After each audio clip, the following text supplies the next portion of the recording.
Welcome to the Business Leadership Series, where we engage with leaders who are making an impact on their worlds and who want to share their knowledge and experience for your personal and professional growth.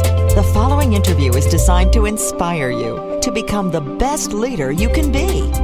Your host, Derek Champagne, is the founder and CEO of The Artist Evolution, a full-service agency building successful brands, marketing tools, and campaigns, and also the author of the best-selling book, Don't Buy a Duck. And now, let's begin today's Leadership Series interview. Welcome to the Business Leadership Series, where our goal is to inspire you to become the best leader that you can be. We've got a great guest today, Alan Charles. I saw his story. I watched a video about his life story, and he's got a new book, Walking Out the Other Side, which I have the transcript on my desk here, and I've been fortunate enough to be able to have a copy early and be able to read through it in this digital format. So, Alan, welcome to the program today.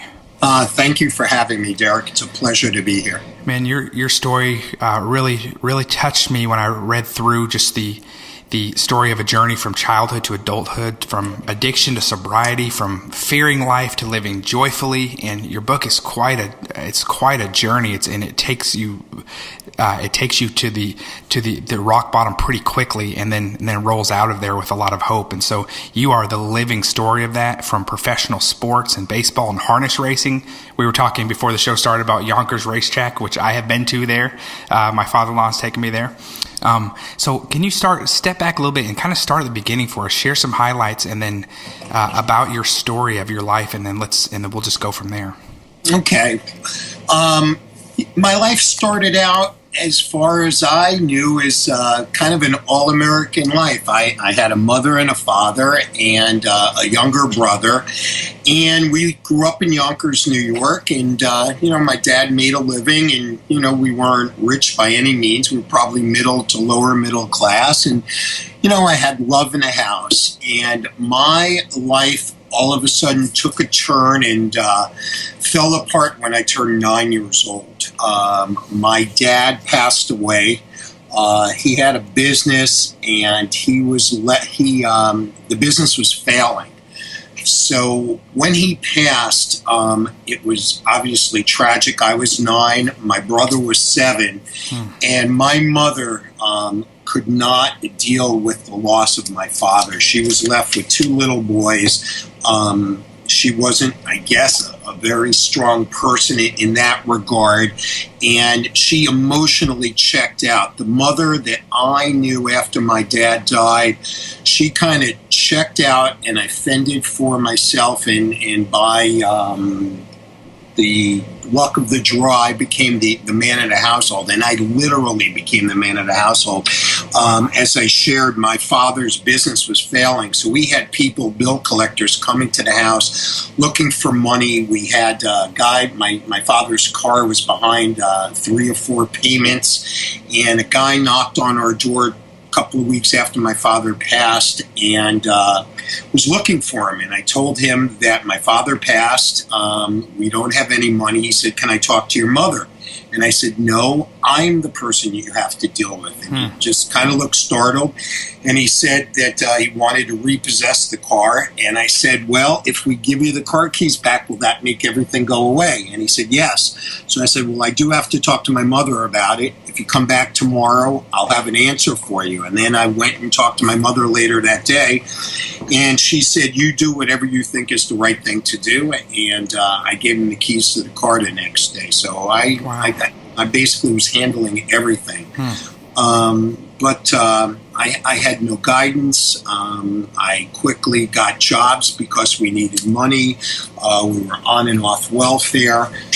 So I started getting newspaper routes, and then I had a Saturday and Sunday job washing tractor trailers.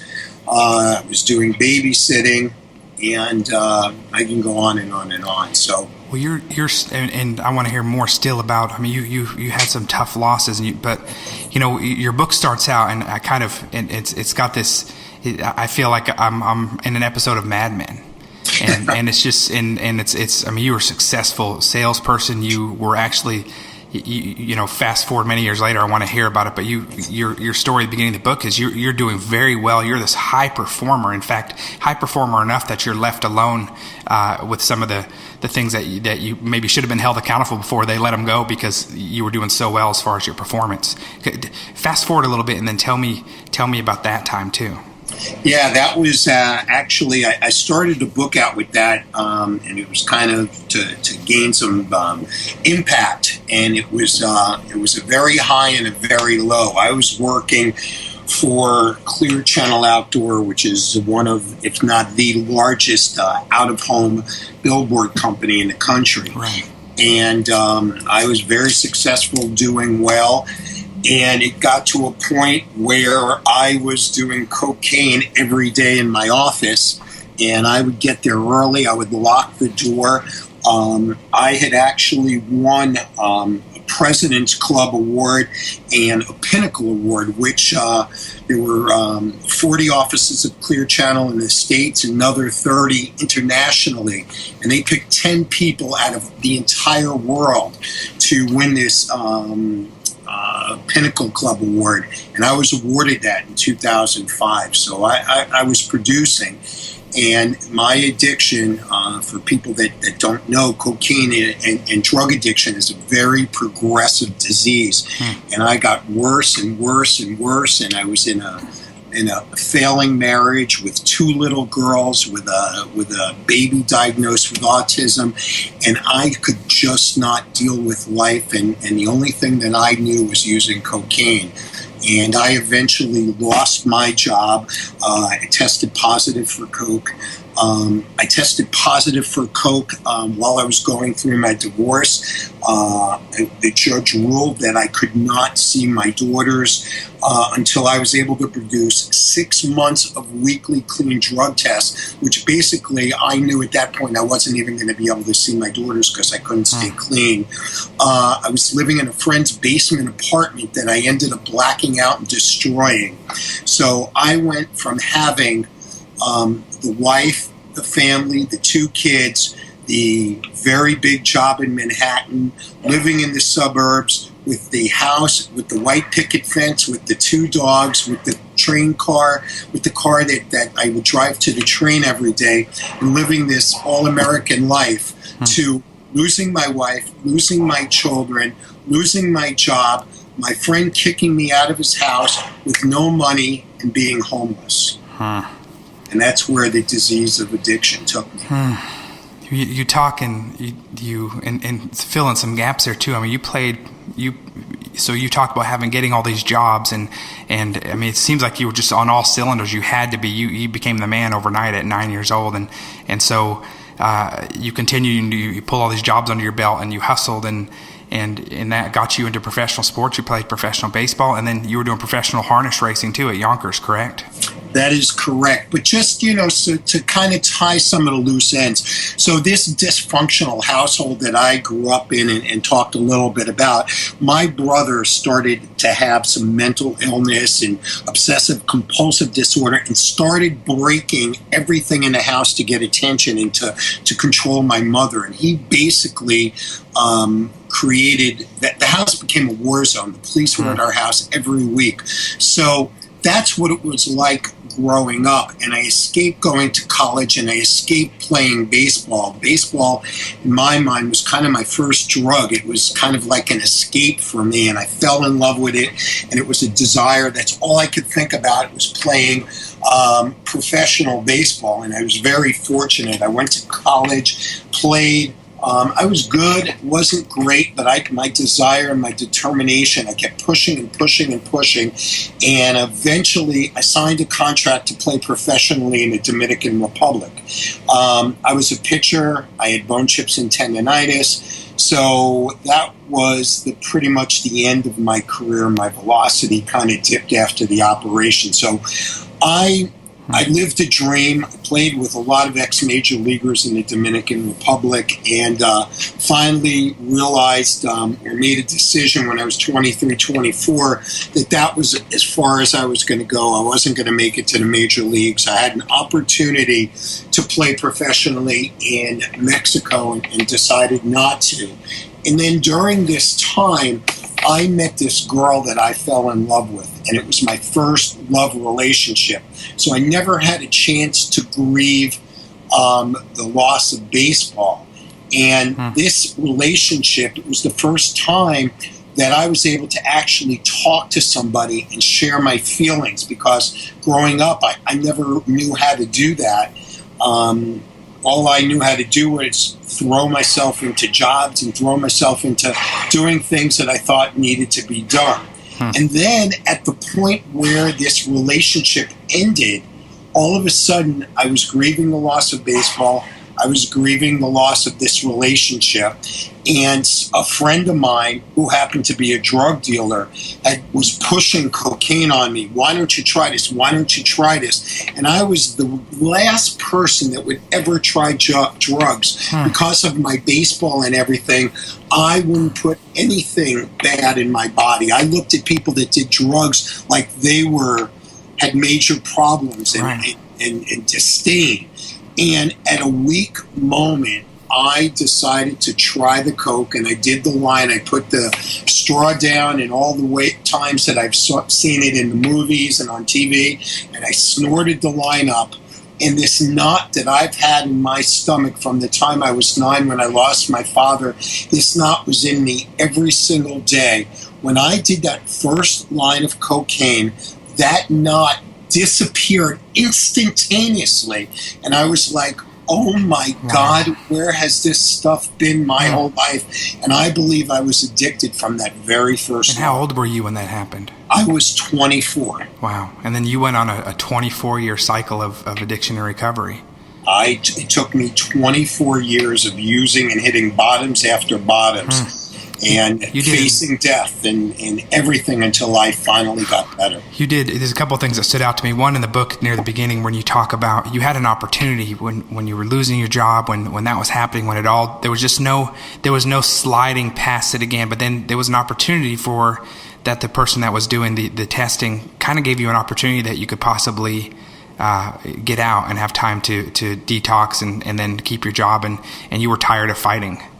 And you it's almost like you turned yourself in some ways of just saying, no, let's take that test.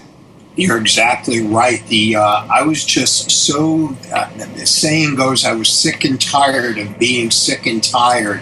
And I just didn't have the strength to continue the lies and everything that I was doing, the manipulation.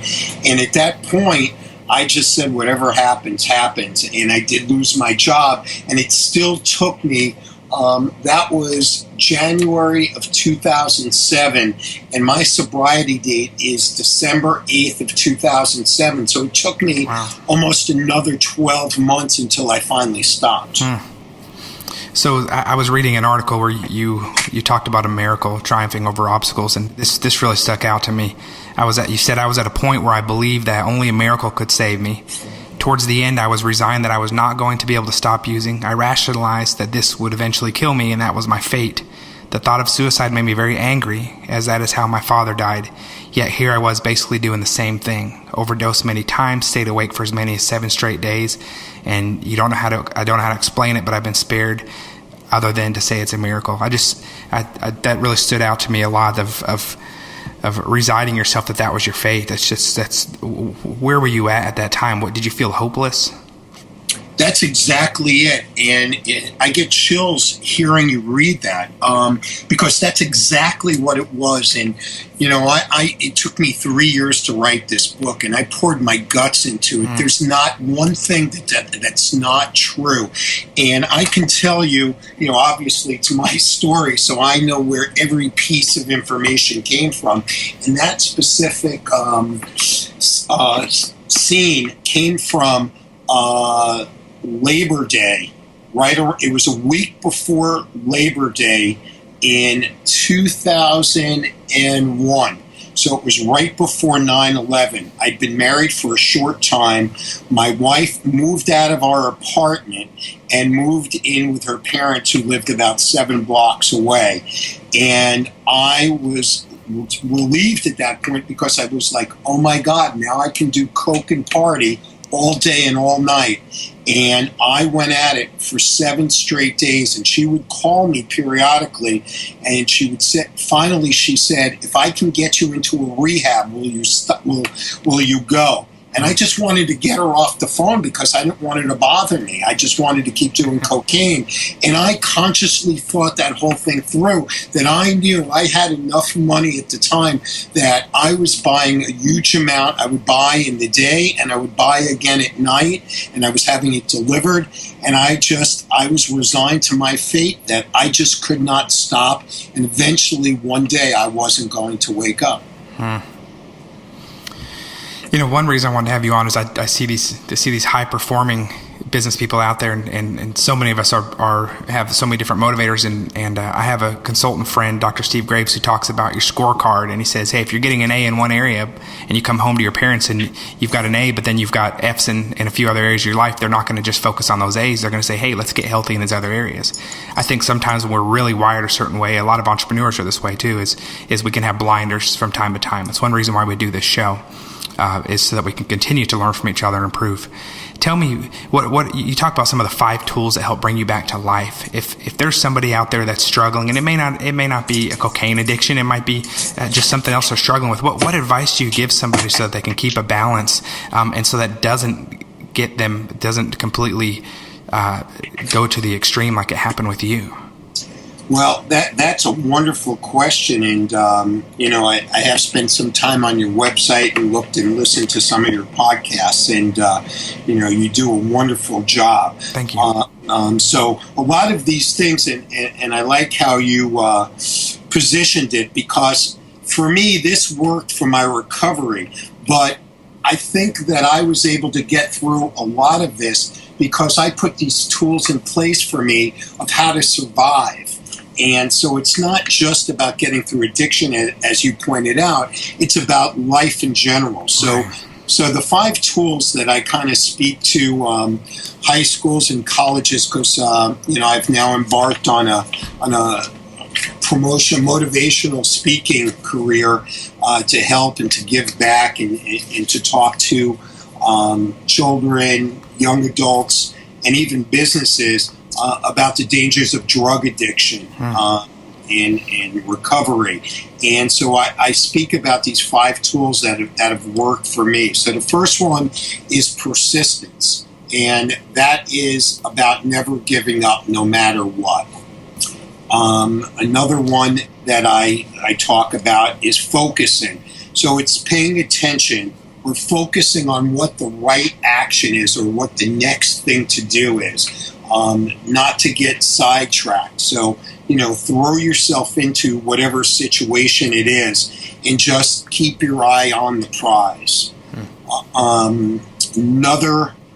Another tool is having willingness, and that covers a lot of different realms. So there's a willingness to listen, there's a willingness to go out of your comfort zone, maybe to do things differently. Be willing to make mistakes because you will learn from your mistakes. So just be able to take one step in front of another and take chances. Another one, which was very powerful for me, was having faith. So it's believing in yourself and listening to your inner voice. I always, and I don't know why, well, actually I do. I had this thing inside of me where I would, after my dad passed, I would walk to school. I felt like I was all alone in this world. And every day, I didn't know much about religion or spirituality, but I knew, or I was hoping, that my father was in heaven with God, and I didn't know if I could speak to God or I speak to my father. But I came up kind of with my own mantra that I'm alone in this world, and that I was praying for help, whether it was my father or God, and that somehow I was going to be able to get through any situation that life presented me. And I actually would say this out loud as I walked to school every day. So that's, I think, a big piece of me developing faith and believing in myself. And then the last tool that I talk about is humility. And being able to ask for help, being grateful for what I have. And that humility piece was one of the prime pieces that helped me get through my addiction, because I realized for a long time I believed that I can get through anything and that I was powerful, that I can get things through by doing them myself and just rolling up my sleeves. But what I later learned is with addiction, that's not something that I am able to get through myself. And until I realized that I needed people, and I practice a program of recovery, and that I learned to do what other people did, and that I go to AA and CA, which that's Alcoholics Anonymous and Cocaine Anonymous, that I don't do things alone. So now, and it works in business and life, that I don't have to be by myself, that I have now the ability and the humility to ask people for help. And that changed my life. Yeah, that's powerful. I encourage our listeners too, and I know many do, and we have other guests on the program that talk about having transparency and accountability, and to make sure that you always have a group that you trust and don't do it alone, and how important it is to have some level of accountability in your life, especially as you continue to grow and be more successful and have more resources and have more options. It's good and important to have a network around you of those that hold you accountable and that you can be completely transparent with. You had another quote in an article I read that said, "I lived a major portion of my life hiding behind a mask. I lived with fear and anxiety, unable to connect with anyone. Loneliness has also been a recurring theme in my life. And I got better because I fought to come out from behind the mask." I think that's really powerful too. And it's hard sometimes for those that do have that behind the mask when they live that way to actually come out. What advice do you have to someone that does have that guard up or is behind a mask or does things alone? How do they take that next step before it becomes, before they're forced to? That's the $1 million question. I don't know how somebody can do that. I think the best way to go about it is being mindful and talking to people that know you, so that way, if they see a change in you, or they see that you're kind of hiding behind something, that if somebody is a true friend and they really know you, they will call you on that and they will point that out to you.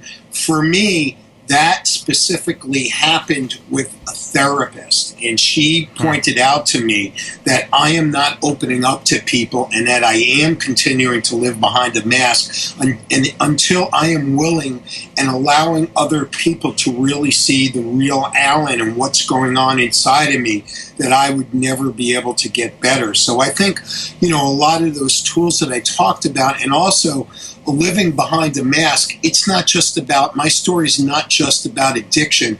I had fear, I had anxiety, I lived behind a mask. So my story, I believe, people can connect to it, not just about addiction, but most people probably can connect to all of these fears and anxiety and living behind the mask. Absolutely. And that's another question I have. I mean, you talk about rock bottom, and you've shared that that's the question you get asked most often about rock bottom. But I wonder, do some personalities have to hit rock bottom in order to recover? I mean, what was or more specifically, do you think that you needed to hit rock bottoms multiple times in order to you needed to experience it and taste it and touch it that much before you could turn away from it? It's different for everybody. My bottom is different than most people, but there are a lot of people that have to keep going further and further down. But I do know a lot of people that they would refer to having a high bottom, and they didn't lose their family, and they didn't lose the big job, and they didn't lose their money and their security and their home. So it's different for everybody, but until somebody hits whatever level of a bottom it is for them that wakes them up, then they're not going to be willing to get better. And it's different for everybody, but I do know or believe that somebody is not going to be willing to get better unless they realize it themselves. And for everybody, that level is different. Is that the first step? Is that the first step, realizing that you want to get help? Absolutely. That realizing that you have a problem, that your life has become unmanageable, and that you need help. That is the first piece, because I have friends, I have people that I'm very close with that have children that happen to be going through addiction, and they have no awareness that they have a problem. As bad as their life is falling apart, they think that everything's okay and that everybody else is crazy. Wow. You know what I love is where you're at now, and to think that when you look at some of those darkest valleys or at that point, which there's so many that you can personally pick. And let me jump back to the book. This is a great read. I want to recommend all of our listeners get this book. You walk through the journey with him in real time, and it's very powerful. It's an emotional journey, and that you take right alongside with you. And so I love that you're able to write this, and it's so powerful. And I think it's amazing and a testament that if you had not gone through all of these things, you would not be able to offer this book and the things that you're helping others with now. Well, I appreciate you saying that. That's a lot of stuff, and maybe at some point we can share with your listeners where they can find the book. Yeah, absolutely. We're definitely going to do that. So tell me where the best place is for our listeners to find the book. Okay, well, if the name of the book is Walking Out the Other Side, and if you wanted to Google it, it comes up on every online retailer, so Barnes & Noble, Amazon, you can find it. Or you can go to my website, which is walkingouttheotherside.com, and there are links to buy the book, and it comes in hardcover, softcover, in ebook format, and there's also an audible book. So let me ask you, with all the journeys that you've had, what are you most proud of? Well, my biggest accomplishment, besides the obvious that I was able to survive my addiction, and now in December I'll be 9 years sober, is being a doting, loving, caring father. I have two beautiful daughters that are 13 and 12, and I was able to get them back in my life because of my recovery. After 2.5 years of sobriety, my ex finally was able to give my children to me to have them for overnights. Now I see them on a regular basis. I get them every other weekend. I take them on vacations. I talk to them every night before they go to sleep. I FaceTime with them a couple of times a week, and I am a major part of their life, and they know that I am there for them, how much that I love them and treasure them, and I have unconditional love that they've shown me that I have never had from anybody else in my life. That's powerful. What more could you want? That's amazing. That's everything. So you talk with you get often asked what advice you have for other addicts or for those that might have an issue. Give me some kind of an overview of some of the advice that you give. Well, it's very hard. I hope when I tell my story that there are so many different pieces to it that somebody might not connect to everything, but they might connect to certain pieces. And if they do, then I am able to provide some hope. And that's what addiction is. It's somebody that is lost, and for whatever reason, they drug addiction, and, without getting into a whole long thing, drug addiction changes your brain chemistry. And people that drink and use drugs, that's what their body does. It craves alcohol and it craves drugs. And even though you might know that it's not good for you and you might want to stop and you slow down, when you cross that line, you lose the ability to make that decision to stop using.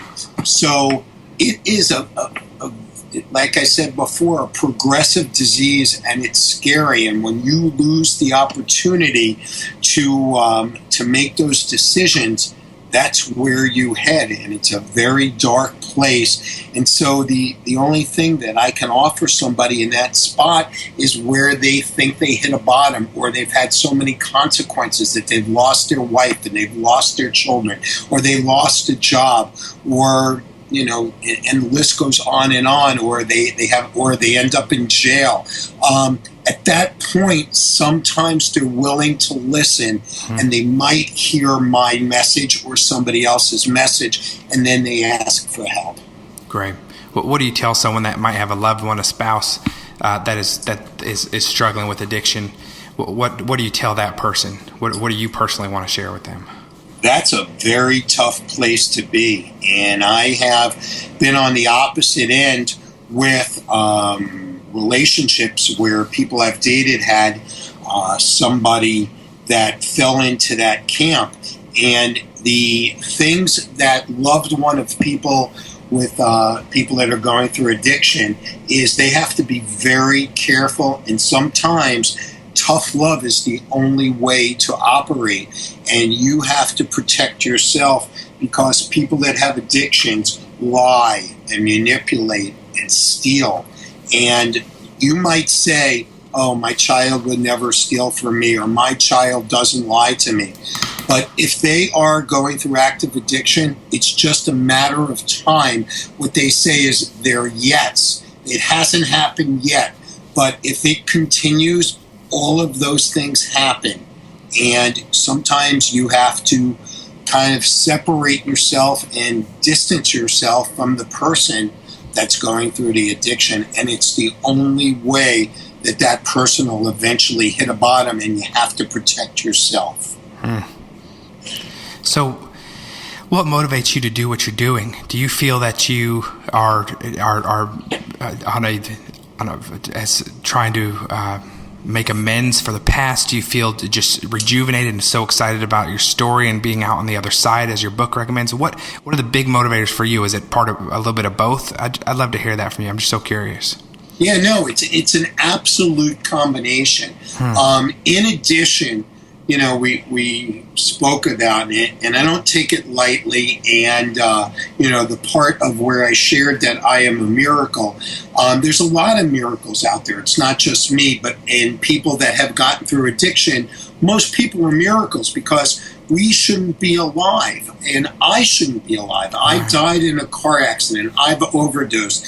And, without getting into all the different things in the book, if somebody happens to go through the book, they will see that they're time in and time again, I should not be alive. So the only way I can explain it is a miracle. But more importantly, I believe that there's a reason why I'm here, and that is to give back and to share my story so that I can prevent, hopefully, people from even trying drugs, because again, you try that first time, you're playing Russian roulette, and you don't know when you're going to become addicted. And it makes me feel great for somebody to come tell me that they read my book and they've given their book to their child, or they've given their book to their spouse, and now their spouse is going to rehab. And I've had so many instances and gotten so many emails and so many phone calls, and I just think it's a very powerful thing. It makes me feel good, and I'm helping people and touching people, because addiction is a horrible, horrible thing, and it's running rampant. There's a heroin addiction, there's opioids and painkillers that people all over the country are dying in droves every single day, and I'm on a mission to help. Wow. Is there anything else you want to share? Any other message of hope or inspiration for our listeners? You know, you've given me the platform to be able to share a lot of it. And if somebody has a corporation or business and is looking for a featured speaker, or is a guidance counselor, or runs colleges and high schools and brings in speakers, feel free to reach out. My website, again, is walkingouttheotherside.com, and I'd be happy to come in and speak about addiction and motivation and the dangers of drug addiction and the joys and the opportunities of recovery, and be more than happy to share. Man, thank you so much. Your story is honest, it's vulnerable, it's raw, it's personal. You've lived big, you've loved big, you've lost big, and you've walked out on the other side, and you have this insight that many of us have not seen, and you had to live it in a tough way, though. So I really appreciate you sharing your story, and I look up to you for that. And again, that's what attracted me to reach out to you to be a guest. And so I want to encourage our listeners. This is Alan Charles. Go to Google, go to into Amazon or to Barnes & Noble, and look at Walking Out the Other Side and Addict's Journey from Loneliness to Life. Alan, thank you again for being our guest, and we look forward to following you and seeing the next big things that you're going to do. Thank you so much, Derek. I have a lot of respect for you, and I appreciate the opportunity to be on your show. The feeling is mutual. You take care. Okay. Bye-bye now. Bye. You've been listening to the Business Leadership Series, where we engage with leaders who are making an impact on their worlds and who want to share their knowledge and experience for your personal and professional growth. This interview was designed to inspire you to become the best leader you can be.